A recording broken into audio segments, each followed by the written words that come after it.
ડભોઈના પુડા ગામે security guard યુવાનની તીક્ષ્ણ હથિયારના ઘા ઝીકી હત્યા કરી હત્યારા ફરાર થઈ જવાની ઘટના સામે આવી હતી, જેની તલસ્પર્શી તપાસ આદરી ડભોઈ પોલીસે ગણતરીના કલાકમાં જ 2 હત્યારા મિત્રોની ધરપકડ કરી કસ્ટડી ભેગા કર્યા છે। હસમુખ ચૌધરીના મૃત્યુથી પત્ની સુરેખાબેન અને 2 દીકરીઓ નોંધારા થયા।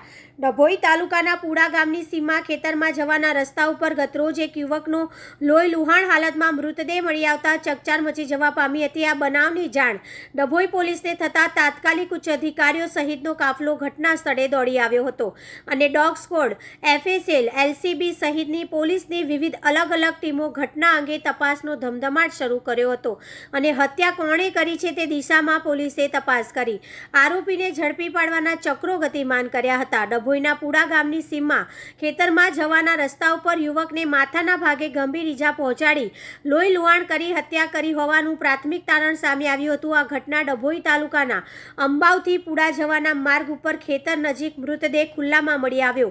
યુવકનું નામ હસમુખ ભવાનભાઈ ચૌહાણ, ઉંમર 43 વર્ષ હોવાનું અને તે પુડા ગામનો રહીશ હોવાનું જાણવા મળ્યું હતું। આ યુવક સિક્યુરિટીમાં નોકરી કરતો હતો અને રાત્રે માતાજીના માંડવામાંથી પરત ફરતા ઘટના બની હોવાની પ્રાથમિક જાણકારી મળી હતી।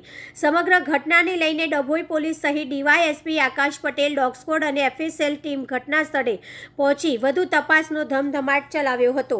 બનાવમાં યુવકની હત્યા કયા હથિયાર અને શા માટે થઈ તે દિશામાં પોલીસે વધુ તપાસ ધરી હતી। આ હત્યા કરનાર આરોપી કોણ છે તે દિશામાં તપાસનો દોર લંબાવી મૃતદેહનો કબજો લઈ PM અર્થે ખસેડ્યો હતો, ત્યારે હત્યારાને ઝડપી પાડવા અને આ ઘટનાનો ભેદ ઉકેલવામાં કમર કસીને કામે લાગેલી પોલીસને ગણતરીના કલાકમાં જ સફળતા મળી છે। ઝીણવટભરી તપાસમાં હસમુખ ચૌધરી સાથે સિક્યુરિટીની નોકરી કરતા 2 મિત્ર મિતેશ નરસિંહભાઈ વસાવા, ઉંમર વર્ષ 30, રહેઠાણ કાશીપુરા અને 2 સતીશ નરોત્તમભાઈ વસાવા, ઉંમર વર્ષ 35, રહેઠાણ કાશીપુરા, બંને મિત્રોએ જ પૈસાની લેવડ દેવડ બાબતે માતાજીના માંડવામાંથી પરત ફરી રહેલા હસમુખ ચૌધરીના માથામાં પાવડાના ફટકા ઝીકી તેનું ઢીમ ઢાળી દીધું હોવાની વિગત બહાર આવતા ડભોઈ પોલીસે બંને હત્યારા મિત્રોને ઝડપી પાડી કસ્ટડી ભેગા કરી કાયદેસરની કાર્યવાહી હાથ ધરી છે। ઉલ્લેખનીય છે કે હસમુખભાઈના મૃત્યુ બાદ તેઓના પત્ની સુરેખાબેન અને 2 દીકરીઓ નોંધારા બન્યા છે। ગઈકાલે ડભોઈ પોલીસ સ્ટેશનમાં એક ગુનો રજીસ્ટર થયેલો છે, જેમાં હસમુખભાઈ ભવાનભાઈ ચૌહાણ નાઓનું મર્ડર થયેલાની વિગત જણાઈ આવેલ છે અને તે આધારે તેઓના ભાઈ જયંતિભાઈ નાઓની ફરિયાદ લઈ આગળની તપાસ હાલ ચાલુમાં છે।